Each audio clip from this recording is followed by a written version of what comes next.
Welcome to lecture 14. Today's lecture is on chemical reactivity. We'll talk about kinetics, thermodynamics, and there will be some math in this lecture.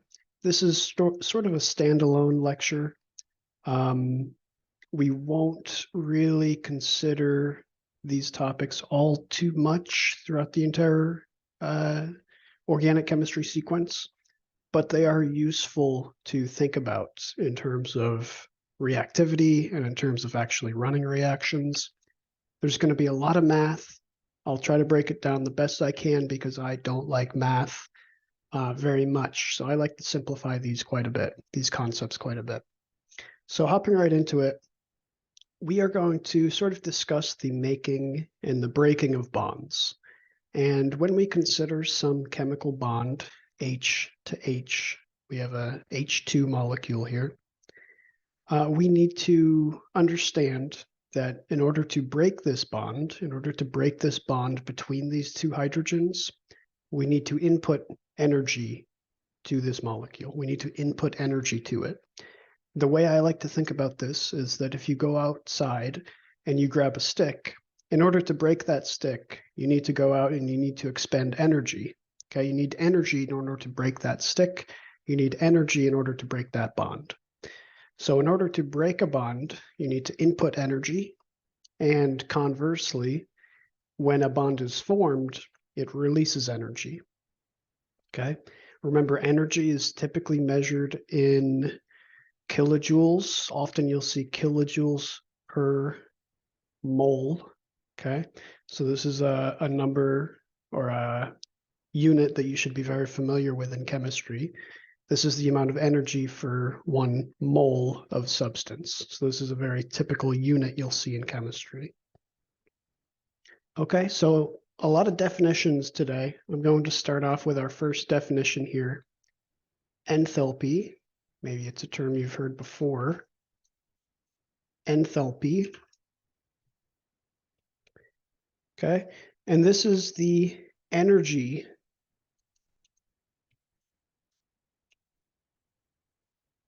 required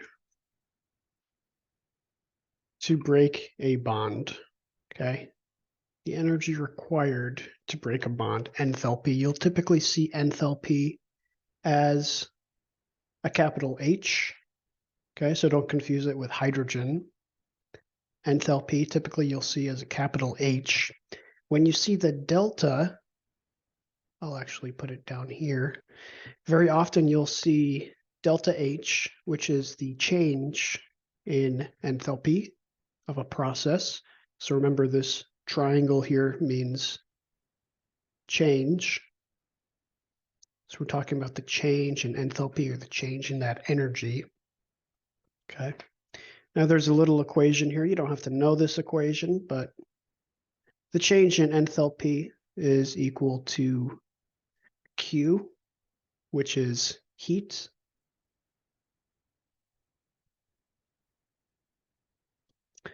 at constant pressure. Okay, so the change in enthalpy is equal to heat. That's an equation that you may see.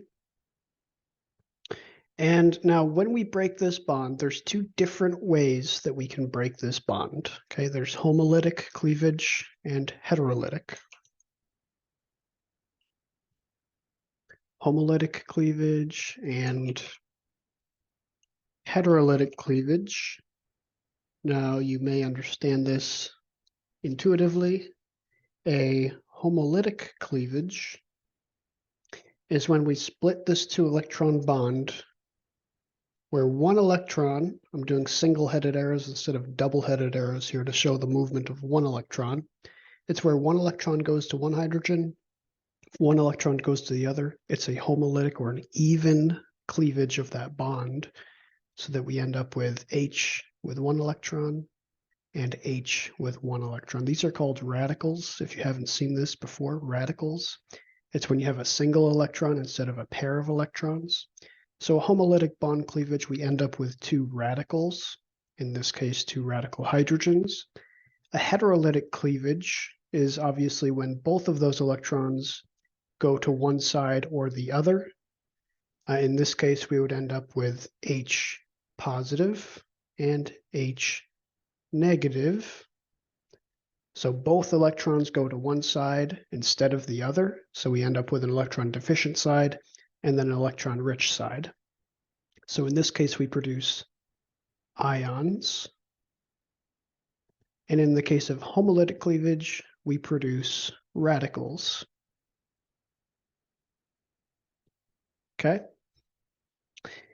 And the other term you may see with delta H is when you see delta H with a little naught symbol.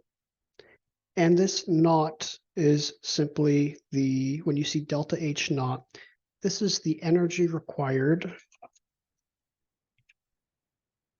to homolytically cleave a bond.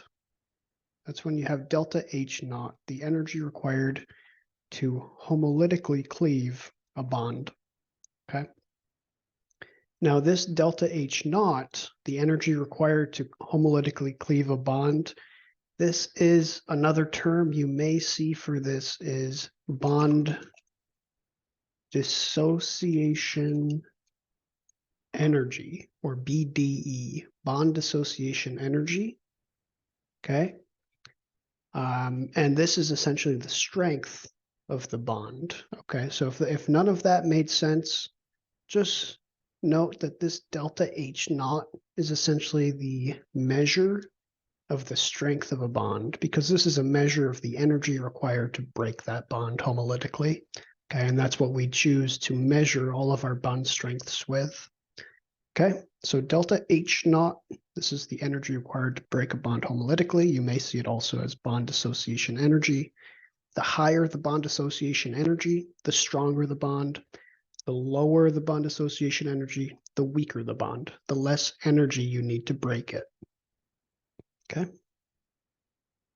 So here's a chart showing a lot of bond dissociation energies. Okay, you'll see that it's in kilojoules per mole is the common unit that we use for this. The higher the number, the stronger the bond. Okay, you can look at something like a CC bond. CH3-CH3 bond is 368 kilojoules per mole, pretty strong bond.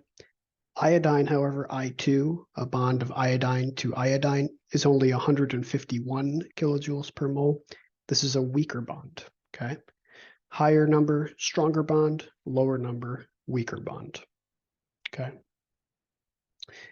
Now, the other thing we should talk about here with regard to enthalpy, or delta H, is exothermic and endothermic. Now, this is something you've probably heard of before, I'm sure. Exothermic and endothermic. Okay, so when we hear these terms in chemistry, we are referring to this delta H, this enthalpy term that we just talked about. Okay, so I'm going to draw a reaction coordinate here. This is a common thing in chemistry.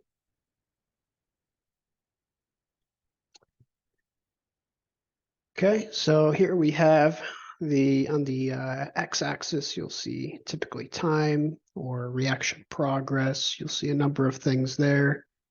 I just like to put time as we go from left to right. And on the y-axis, this is going to be our enthalpy, our H, our heat energy. Now, an exothermic reaction, if our starting materials are here, our products are here, lower in energy, and then we have some reaction diagram, we have some reaction process to go from starting materials to products. This is an exothermic reaction because the heat energy, let's actually do it in blue here, of the starting materials is up here, and the heat energy of the products is down here. Okay, so we have this difference here, which is our change in enthalpy, our delta H. So if our delta H is a negative number, delta H equals a negative number, that means we have an exothermic process, right? If delta H is negative, that means we have a exothermic process. Conversely, we can have an endothermic process. This is when our starting material has a lower delta H and our products have a higher H. Let's draw a reaction coordinate between these here. Reaction process going from starting materials to products. And now we'll see here that we have a lower H for starting material, a higher H for products. And so this delta H is going to be positive. Let's put here, this will be positive. This one would be negative. So an endothermic process, our delta H is positive, okay?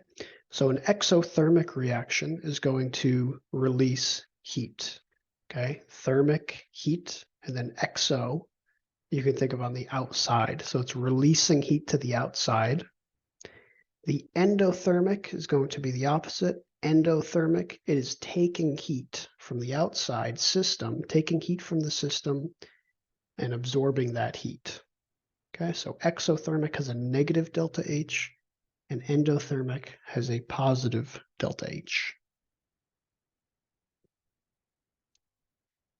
Okay, so how can we use this information to solve a problem? I think this should help bring that first section together more concisely. If you're a little bit lost, hopefully this problem will help you. So here's an example problem. We need to determine whether the following reaction is endothermic or exothermic. Okay, so how do we do that? So remember, in order to make a bond, we release energy. In order to break a bond, we need to input energy. So what we need to do here is we need to look at which bonds are being formed and which bonds are being broken and determine what that change in enthalpy is for those processes.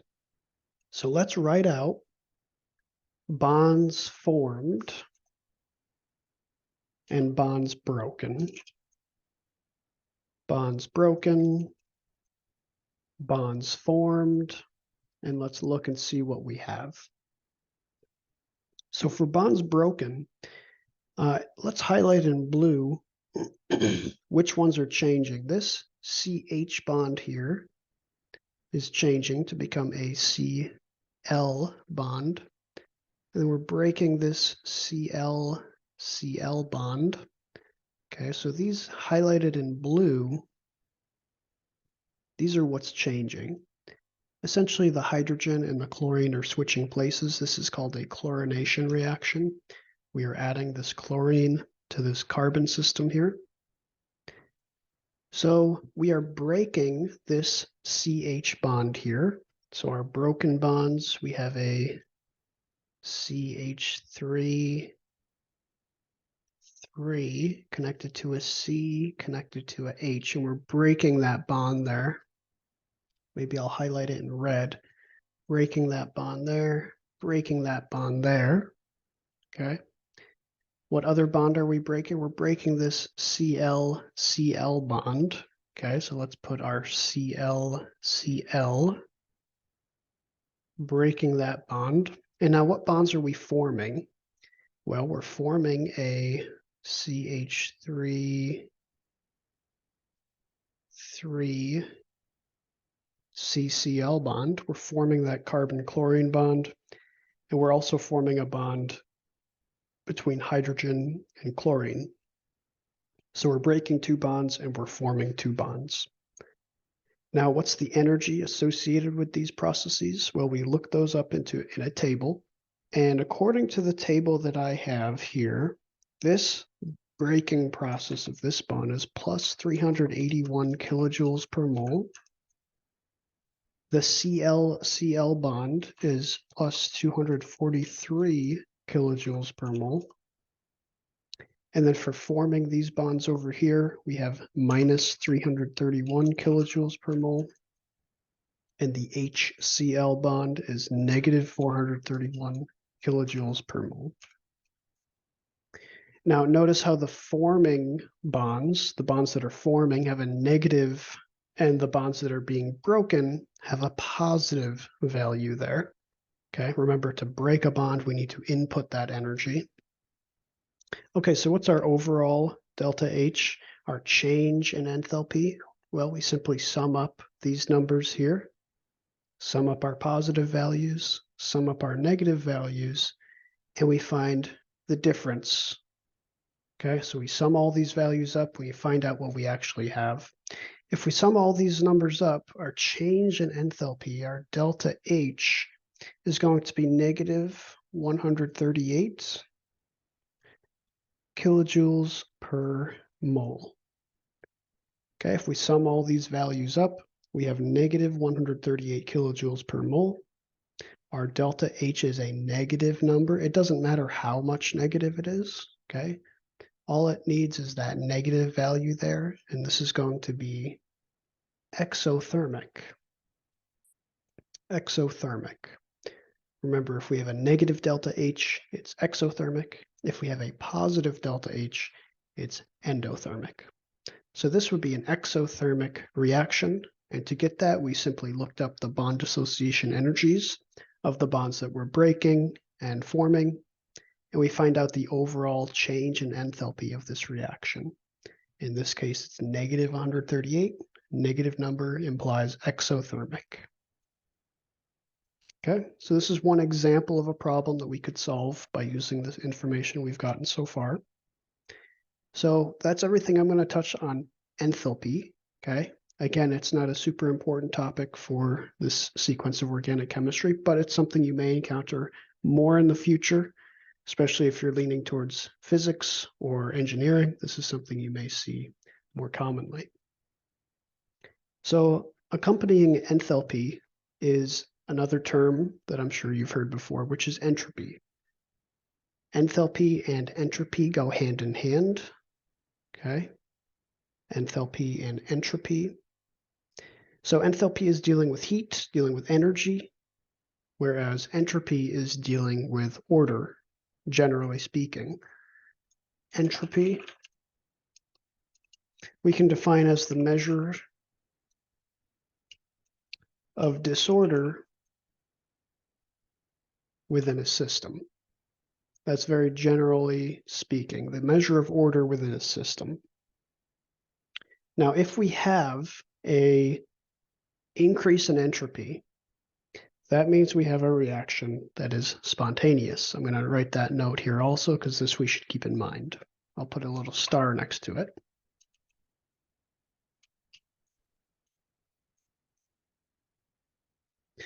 An increase in entropy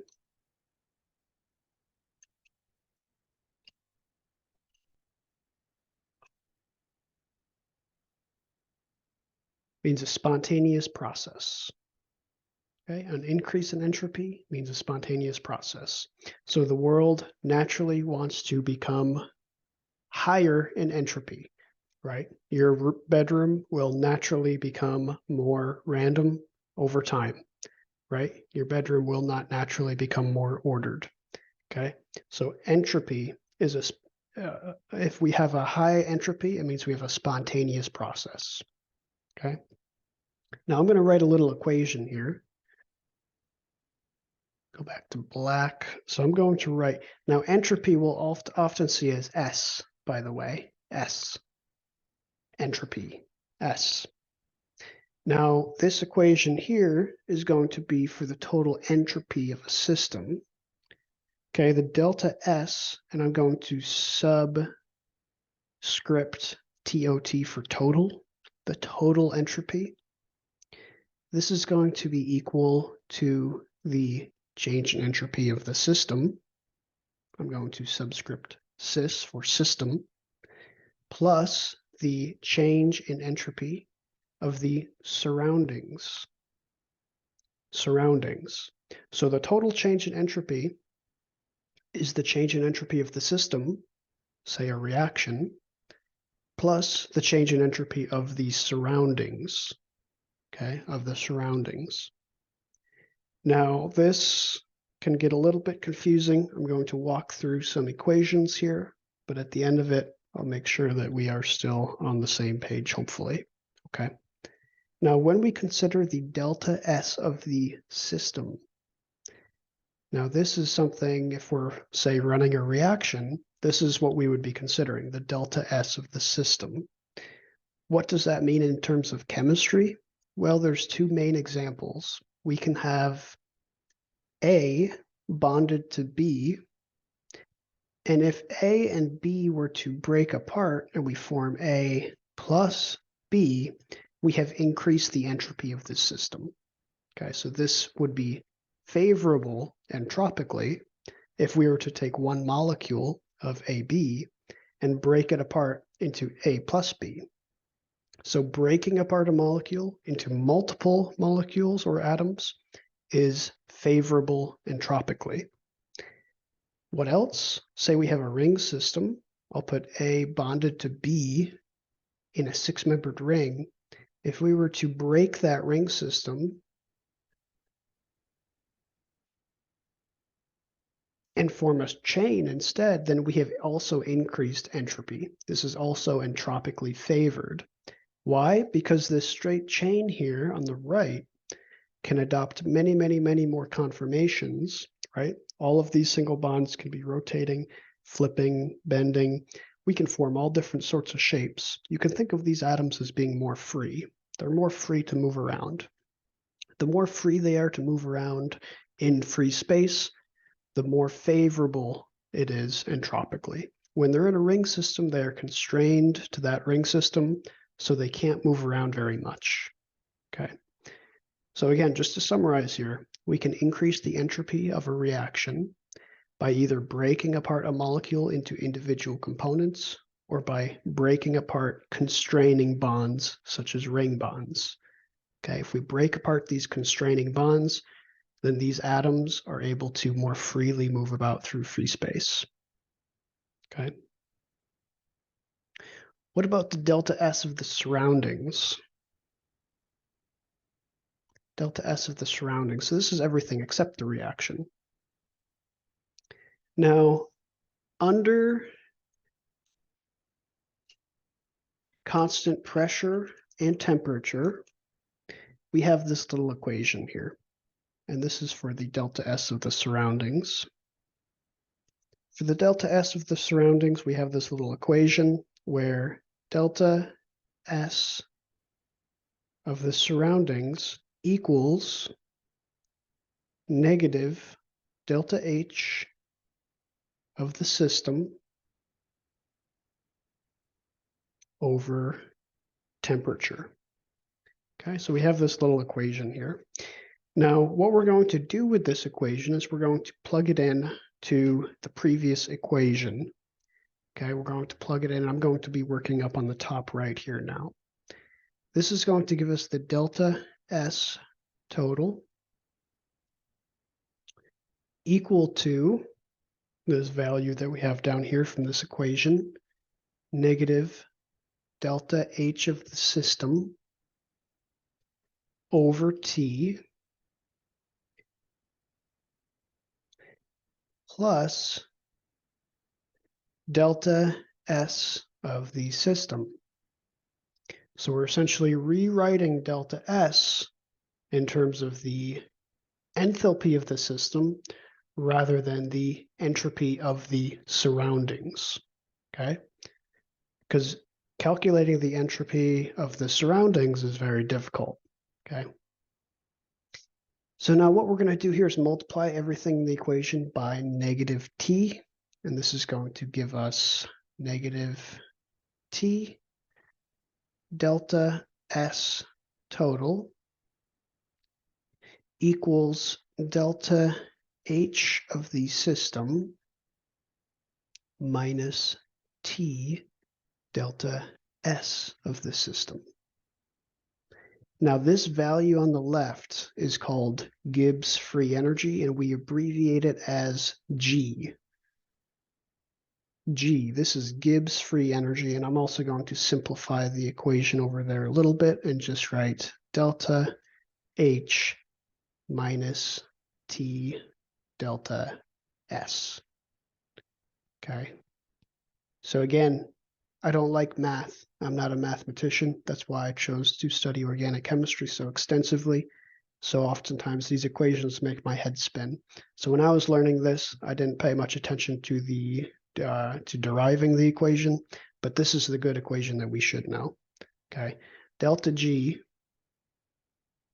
equals delta H minus T delta S. And again, that G is this Gibbs free energy. Let me draw that here. Gibbs free energy. This is the Gibbs free energy equation. It's a very important equation in chemistry. Delta G equals delta H minus T delta S. Okay, so we have Gibbs free energy. This delta H is essentially our change in the entropy of the surroundings.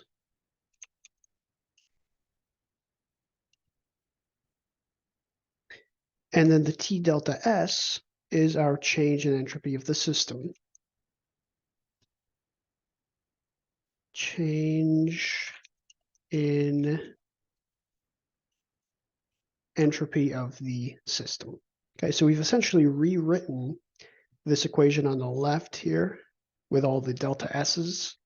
We've essentially rewritten it in this Gibbs free energy form, okay, where the Gibbs free energy is this change in entropy of the surroundings value, and then we have this value on the right, the change in entropy of the system. So surroundings and system. So we've just rewritten it essentially. Okay, let me erase everything we have here because it is quite hectic as we move on with our discussion here. Talk about Gibbs free energy a little bit more. I'll rewrite that equation here. Okay, Gibbs free energy. Delta G equals delta H minus T delta S. Okay, Gibbs free energy equation. Now, one thing that we need to note when we're considering Gibbs free energy is that G must be negative. I'll write out negative for a reaction to be spontaneous. So what we're talking about in terms of entropy and Gibbs free energy, we're really talking about the spontaneity of a reaction, whether or not a reaction is spontaneous. Now, if a reaction is spontaneous, it will have a negative value for that Gibbs free energy. Why? Because remember, if we look back at the previous slide that I drew, this delta G value is the negative entropy. So if we have an increase in entropy, then that would be spontaneous, but this is a negative value, right? This delta G is flipped because we have that negative. Again, sometimes the math can be confusing, but at the end of the day, just remember that Gibbs free energy must be negative for a reaction to be spontaneous. Entropy must be positive for a reaction to be spontaneous, okay? We just had a negative value on the left here when we derived this equation, so they flip signs. But delta G must be negative for a reaction to be spontaneous. Now I'm going to write two other terms here, a lot of vocab words here today. A negative delta G, a spontaneous reaction, and then a positive delta G. These terms are called exergonic if the reaction is spontaneous.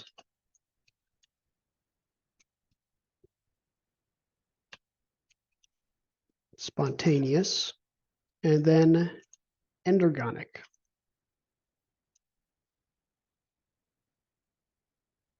Non-spontaneous. Okay, exergonic and endergonic. So a negative delta G is exergonic, and a positive delta G is endergonic. And again, we can see that on a reaction coordinate. We can draw a couple reaction coordinates where we have time, and on the y-axis we have our delta G, our Gibbs free energy. If we have higher starting materials and then lower products, this means we have a negative delta G. So this would be a spontaneous reaction. And conversely, if we have a higher delta G for our products, we would have a positive delta G, which would be an endergonic reaction, a non-spontaneous reaction. Okay. Very simple terms here. I'm not going too much in depth on a lot of this because it can get pretty difficult pretty quickly. But as long as we understand the basis of enthalpy and entropy, that's all we need for it, for my section of organic at least. Okay, we need to understand that enthalpy is the heat of the system, typically the heat required to break a bond homolytically, also called bond dissociation energy. And we need to understand the concept of entropy. We need to understand that if we break molecules into components or break constraining bonds, we increase entropy, and this is typically a spontaneous process. Gibbs free energy is a better way to write and deal with entropy, and we can simply write Gibbs free energy in terms of enthalpy and then the entropy of the system, which is much easier to measure. Okay, and then of course we should be aware of this negative delta G. This means exergonic or spontaneous. Positive delta G, this is endergonic or non-spontaneous. Okay. Now the last thing we're going to talk about with delta G, delta H, all this stuff here is the effect that delta G or Gibbs free energy can have on yield and equilibria. So let me draw that here. Delta G, Gibbs free energy, can have an effect on yield and equilibria.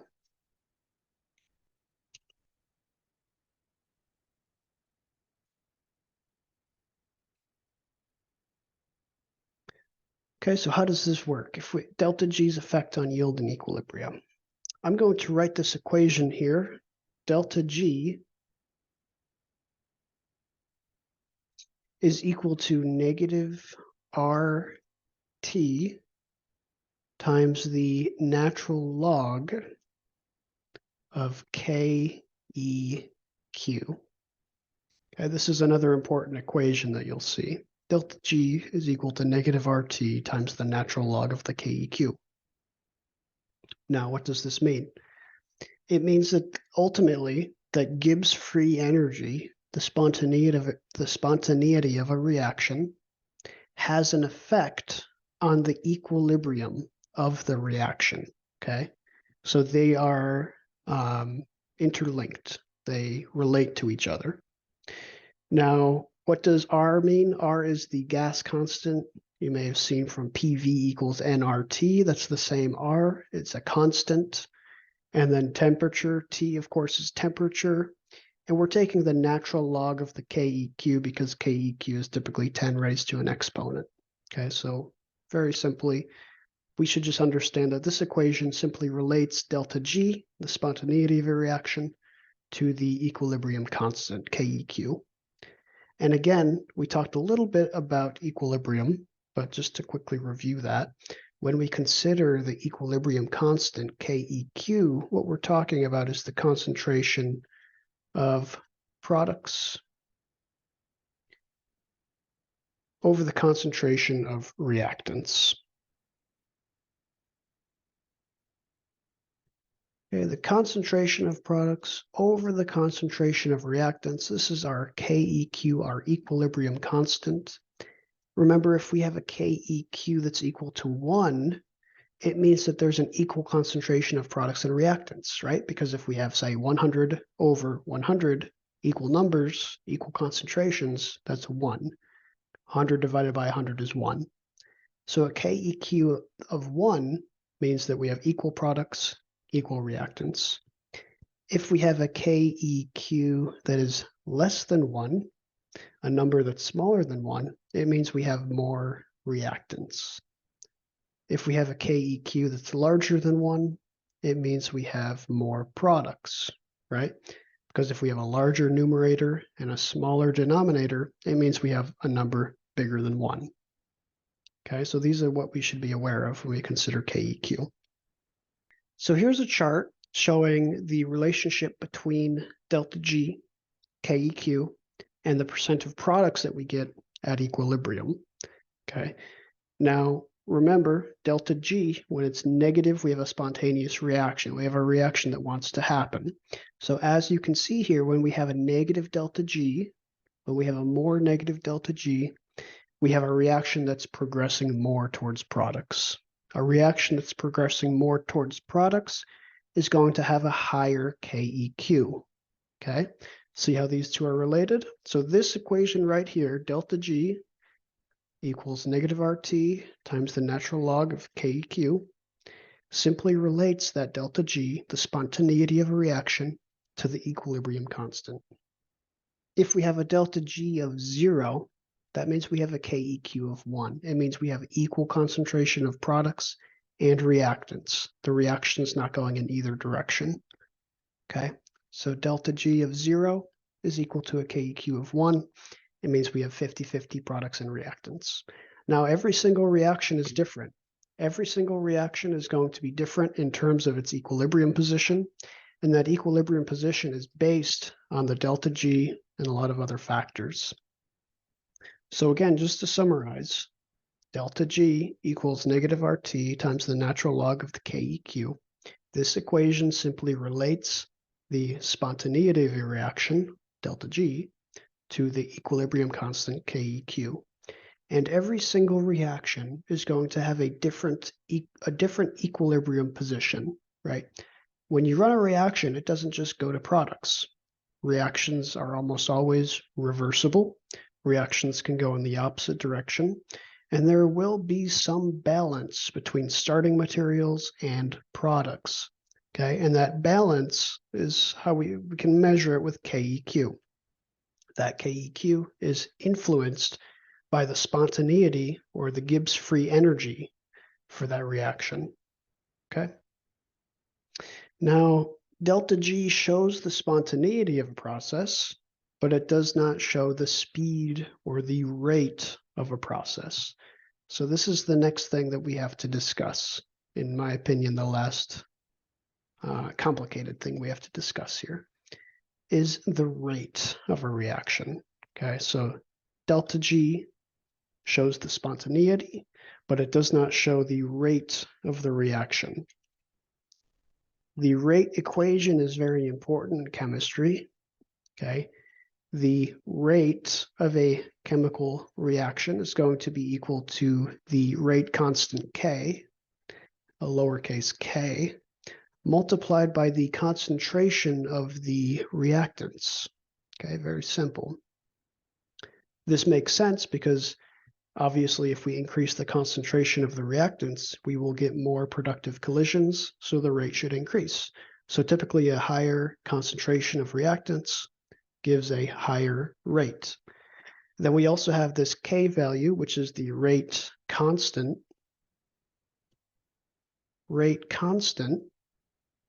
And this is influenced by many different things. We'll talk about what it can be influenced by, but this rate constant is specific for a given reaction. Okay, so it's a constant multiplied by the concentration of reactants. Now we can have different orders of rate. Okay, let's take this example. We could have K times the concentration of A, and this would be considered a first order reaction, and we could have K times the concentration of A times the concentration of B, for example, and this would be considered a second order reaction. Now, what does the order mean? Well, it's the sum of the exponents. We have all these exponents up here, A raised to the 1, but we don't really draw raised to the 1 power, right? So those are implicit ones. When we consider the order of a reaction, we simply sum up the exponents that we have for each of the reactants. I'll draw another one here. If we have a third order rate, we could, for example, have K, rate constant, times A squared times B, where A and B are these reactants. So this would be a third order rate equation because we have A raised to the 2 power and B raised to the 1 power for a total of 3, third order.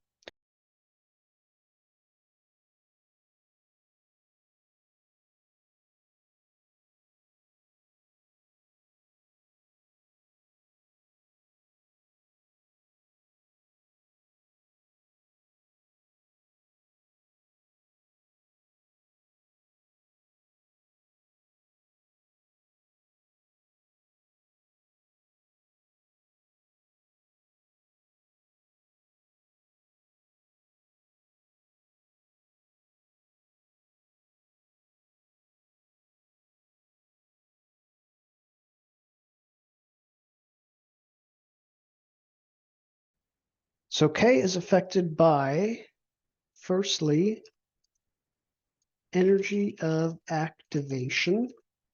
Whoops. Energy of activation. Secondly, temperature. Quite obviously, if we increase temperature, we should get a faster reaction.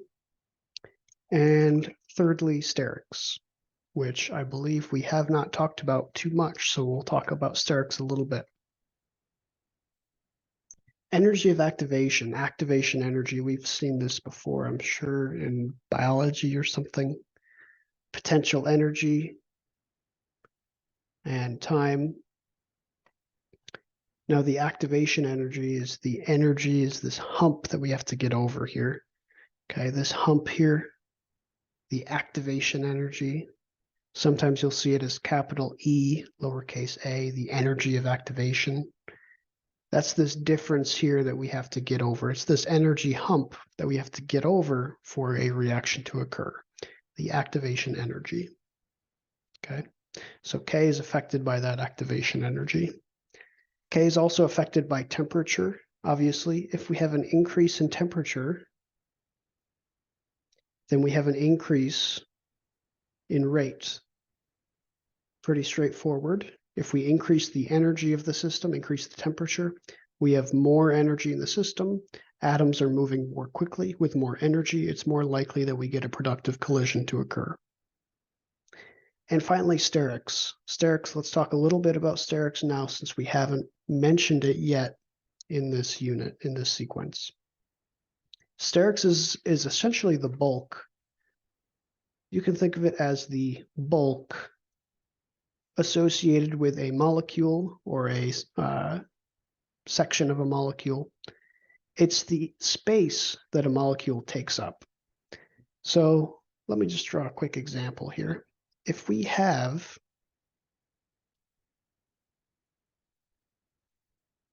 a CH3 here connected to an OH, okay? So we have methanol here. I just drew out all these hydrogens. Let's compare that to CH3, CH3, CH3, OH. Let's compare methanol to T-butanol. Now, T-butanol is much more, we would say, sterically hindered. I'll draw that here, sterically hindered. That's a term you'll often hear, more sterically hindered. Why is this more sterically hindered? Well, because we have all of these methyl groups taking up a lot of space.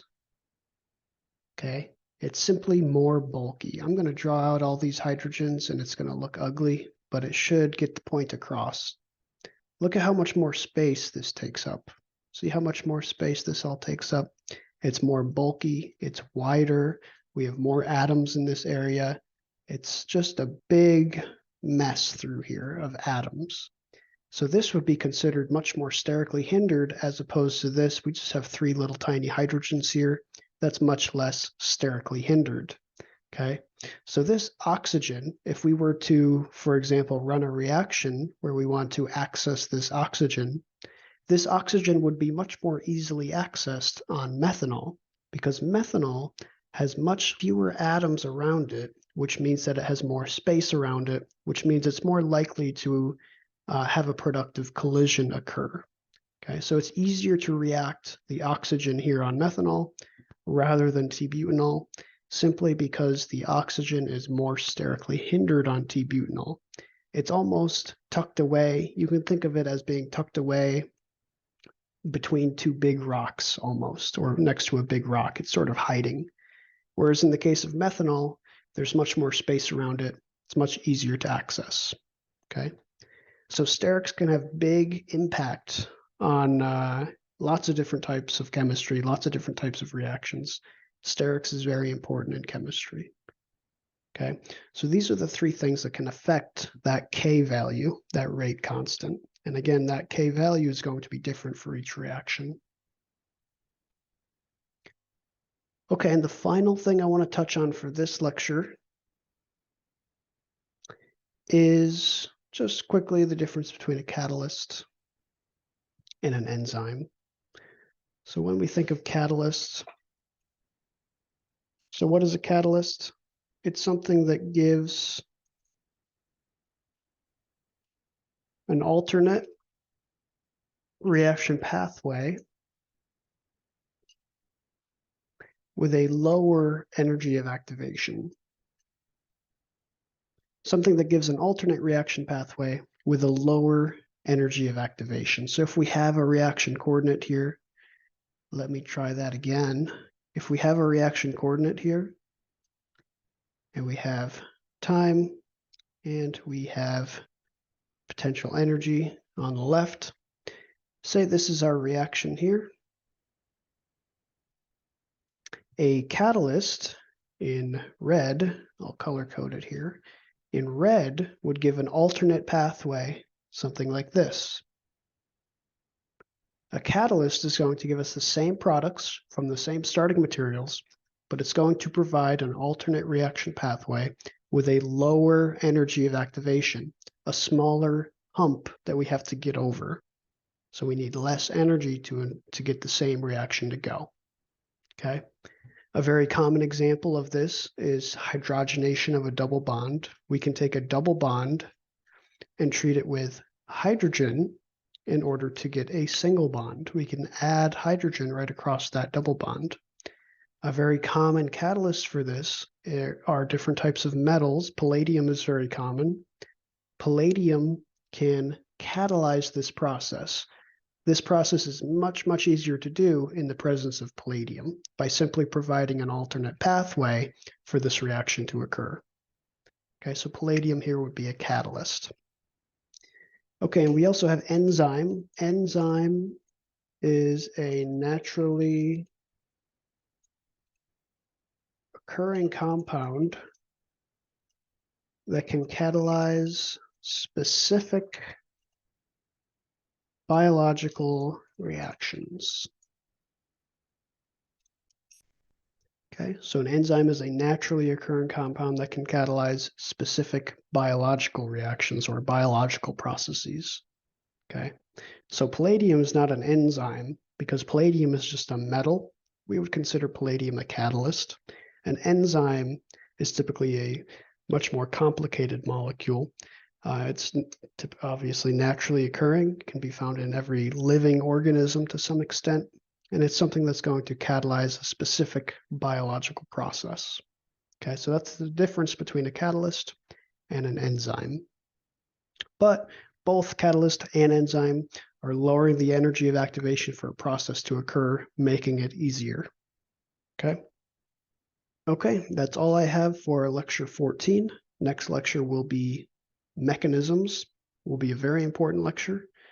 So make sure you tune in for lecture 15.